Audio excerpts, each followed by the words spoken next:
ہر انسان کا ایک ذاتی صندوقچہ ہوتا ہے جس میں اس کی زندگی کے سارے سچ اور کچھ یادیں، چند خطوط اور گزری وقتوں کے نقشے پڑے رہتے ہیں۔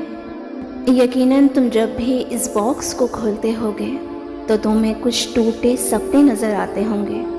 اس میں موجود چیزیں تمہیں بہت دکھ دیتی ہوں گی۔ تو سنو، تمہارا رب تم سے مخاطب ہے۔ وہ کہتا ہے زمین اور آسمان کی ہر چیز کا اسے علم ہے۔ وہ تمہارے ہر اس درد سے خوب واقف ہے جو تمہارے دل میں ہے۔ وہ الخبیر ہے، وہ تم سے بے خبر نہیں۔ وہ جانتا ہے تمہارے ہر درد کو۔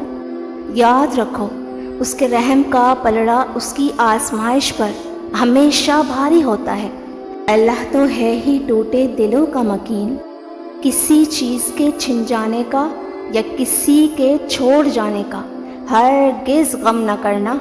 اللہ تعالیٰ فرماتا ہے، یقیناً آگے آنے والے حالات تمہارے لیے موجودہ حالات سے بہت بہتر ہوں گے۔ ہاں، میں جانتی ہوں کہ مایوس ہو جانا ایک ہیومن نیچر ہے، پر یقین حاصل کر لینا انسانی فضیلت۔ اس لیے جب بھی مایوس ہونے لگو تو صرف یقین کو چنو، یقین کا ہاتھ تھامو، یقین کو ایک بار چانس تو دو۔ کوئی سفر زندگی کا ایسا نہیں جسے منزل نصیب نہ ہو۔ یاد رکھو، یہ مایوسی تمہیں رانگ وے پر لے جا سکتی ہے، اور اگر تم توکل والے ہو نا تو تمہارا یہی یقین تمہارے لیے سرپرائزنگ چینجز لائے گا۔ تمہاری زندگی میں یقیناً دو مسئلے ہوں گے، یا تو ماضی نے تمہیں سٹک اپ رکھا ہوگا یا فیوچر میں جانے کا خوف ہوگا۔ دونوں کی جو بیس کی وجہ ہے نا، وہ تمہارے اللہ پر یقین کی کمی ہے۔ ٹوٹ جانا، بکھر جانا، یہ سب توڑ پھوڑ ایک بڑی بہترین تعمیر کے لیے ہو رہی ہوتی ہے، اور تم خود کو خوب تھکاتے ہو۔ یقین کرو، ایک اللہ پر یقین والے کی نا کبھی یہ سچویشن نہیں ہوتی کہ وہ ماضی کے غم سے پریشان ہو یا اس سے فیوچر کا کوئی ڈر ہو۔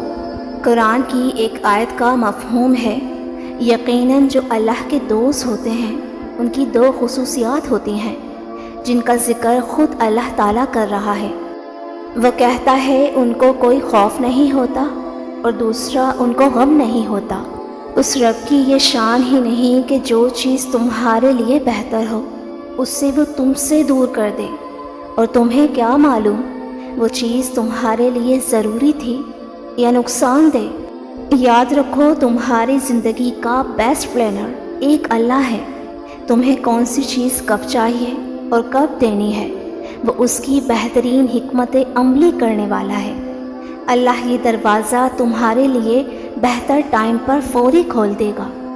یاد رکھو، اللہ سے بڑا تمہارا کوئی خیر خواہ نہیں، کوئی مددگار نہیں۔ وہ تو تمہاری بھلائی چاہتا ہے، اور یہ اس کی ہی مہربانی ہے کہ وہ تمہیں ایسے کاموں سے روکتا ہے جن میں تمہاری بھلائی نہ ہو۔ اللہ کی مرضی کے بغیر کچھ ہوا نہیں ہے، اور جو کچھ ہو رہا ہے اس میں تمہاری بھلائی ہے۔ اب چاہے فوری طور پر تمہیں ناگوار گزرے، تمہیں بہت تکلیف ہو، اذیت ہو، یا تمہیں لگتا ہو کہ یہ شے تمہارے لیے ناپسندیدہ ہے، لیکن ان دی لانگ رن یقین ہو کہ اس میں خیر ہے۔ یہ ایمان ہو تمہارا، اے اللہ تیرے ہاتھ میں خیر ہی خیر ہے۔ نبی کریم صلی اللہ علیہ وسلم نے فرمایا، ایمان کی بلندی 4 باتوں میں ہے: حکم الہی پر صبر کرنا، تقدیر پر راضی رہنا، اخلاص کے ساتھ اللہ پر توکل رکھنا، اور پروردگار کا فرما بردار رہنا۔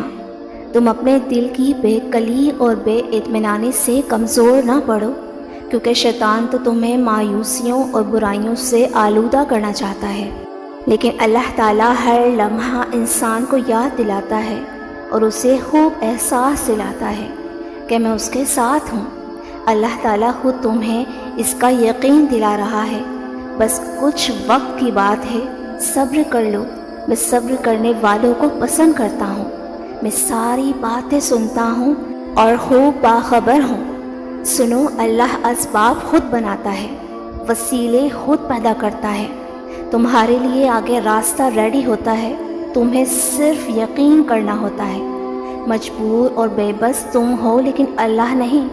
ان عارضی تکلیفوں کے بعد ڈھیروں خوشیاں اور راحتیں تمہارا مقدر ہیں۔ بہت ہی حسین ہے اللہ پر یقین کا سفر، جس پر انسان کے لیے سکون ہی سکون ہے۔ تم اپنی ہمت کو کمزور نہ پڑنے دینا، ہرگز یہ گمان نہ کرنا کہ تمہارا یقین ضائع جائے گا۔ مطمئن ہو جاؤ، تمہارا یقین تمہارے لیے حیران کن معجزے لے کر آنے والا ہے انشاءاللہ۔ اور اللہ سے دل سے دعا گو ہوں ان تمام لوگوں کے لیے جو اللہ سے امید لگائے کن کے انتظار میں ہیں۔ وہ رحمان جلد اپنی رحمتوں کی ٹھنڈی ہواؤں سے آپ کی زندگی میں سکون بھر دے، آمین۔